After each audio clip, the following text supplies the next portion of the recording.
Hello, Senmax. We are facing the challenge of a lifetime in the face of COVID-19 as the pandemic continues to devastate the most vulnerable in our town. The vaccination program is the first glimpse of light in this darkness. We know that the church and the Christian community have a role to play in facilitating conversations to help our friends, our family, our neighbors, our frontline understand and have access to the right information, as there is lots of fake news and myths that are going around on our media. So I thought it would be fantastic for our church wardens to actually comment on this, and perhaps they are, after all, kind of medical experts, as some of you will know. It'll be really good for me to have a conversation with them as a way of encouraging all of us to take the vaccination. So Helen, do you want to introduce yourself, and then Seun, you can. Hi, I'm Helen Towers. So as well as being a church warden, my other job is I am a diabetes specialist pediatrist at Medway Hospital. So I work as part of a team with consultants and the vascular team and stuff with patients who have diabetes and have really big problems with their feet. So our job is to keep them out of hospital. Thank you, Helen. Seun. Hi, my name is Seun Adigun. I'm one of the wardens, and I'm also an emergency room doctor here at Medway Hospital. We see a lot of COVID patients, obviously, the last couple of weeks and months. Our role in that is to see how we can obviously get them well, and if possible. It's been a very terrific time, as you all know. But we're doing our best to keep safe and to keep everyone safe. Seun, I've always wanted to ask a doctor this question. So, doctor, what is COVID vaccination? So, COVID vaccination is very important at a time like this. It is, in fact, if I may say, our last line of hope.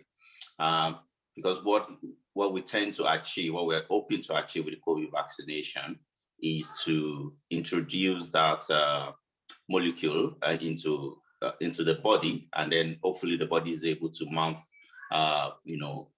significant defense against infection, so that when an individual comes in contact with COVID, they don't become very unwell. And the ultimate goal in this is to get as many persons in the community, in our community, to be vaccinated.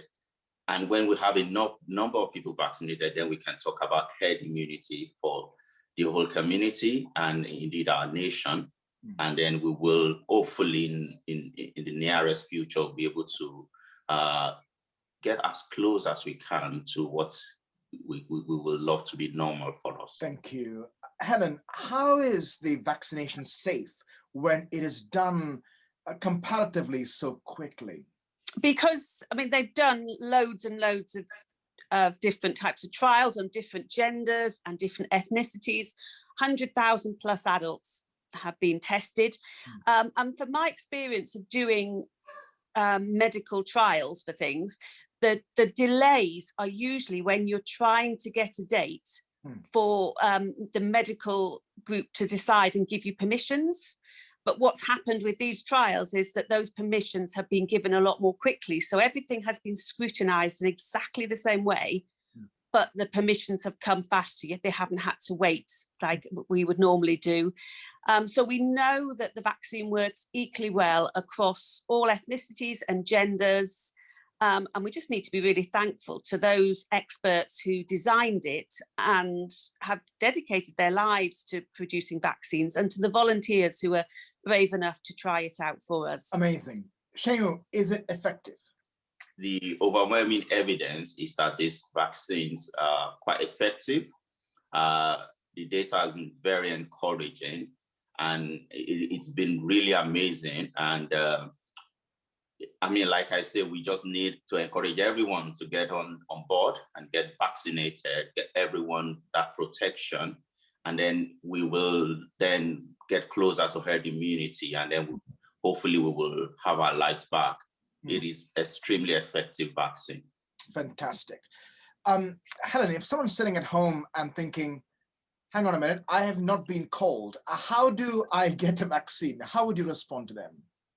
Well, first of all, you need to be registered with a local GP, a general practitioner, because they then know, obviously, your ages, they know your medical problems, and the government has set out proper priority groups. So you'll be contacted by letter or by phone to tell you that you can now book for your injection. If you think you're in one of the priority groups and it's passed and you haven't heard, then you can contact your GP. But otherwise, please don't contact them. But one important thing that has come out is there's been a lot of fake texts coming out. You will not get a text about needing the vaccine, and anything that says you're due to have a vaccine and asks you for money is fake, because it doesn't cost any money. Fantastic, Helen. Seun, what is this vaccination not? Because there's so much lies around this vaccination, isn't there? What is this vaccination not? Unfortunately, Saju, there's a lot of conspiracy theories out there. The first thing I need to tell everyone is, if anyone is giving you any information, you need to look at their credentials and their credibility. And you can always get access to credible information from .gov.uk, that's in the UK, and they'll give you up-to-date information. This vaccination is not a microchip. I think it's best I just put it out there. There's a lot of funny conspiracy theories, and they're going to monitor us, they're going to put microchip into our body. It is not a microchip. It is not. It is a pure pharmaceutical element, and it is just a vaccine. There is nothing more to it other than that. The other bits of funny conspiracy theories is people saying, oh, yeah, this is going to modify people's DNA. Now, because there's a lot of information, half information about this vaccine using the mRNA technique, it is just a novel way of getting a vaccine to us. It's a new technique, no doubt, but it is for the best. It is, in fact, to make vaccine a lot safer than what it used to be in the past. But it's not going to change anyone's DNA. So that is just bogus. That is just one of the conspiracy theories. It's not going to change our DNA. It takes a vaccine. It is very effective. And it is really important that everyone makes an effort. Everyone gets vaccinated when it comes to, his or her turn. Because it's not only for us, it's for the entire community and for the global world at large. So we're not going to help anyone if you shy away from vaccination, because then you will be defeating the whole aim. As many as possible as get vaccinated, the better for every one of us. Seun and Helen, what a privilege it is for us as a church to have you both, medical professionals who actually with me lead the life of the church. Thank you so much for giving us your insights. So friends watching this recording, if you live in the parish and you are getting the vaccine, please get a vaccine. And if you need a helping hand to get it, any practical support with things like transport or chasing up a letter, or simply someone to talk and pray with, we are here for you. Please don't hesitate to contact the church office. We are here to support you in any way we can. In these times, it is tough, isn't it? Yet at the very same time, the Christian gospel offers us hope. There is hope for the future.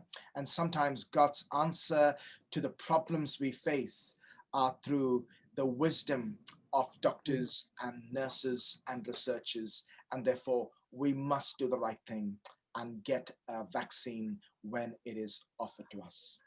Thank you for listening to us.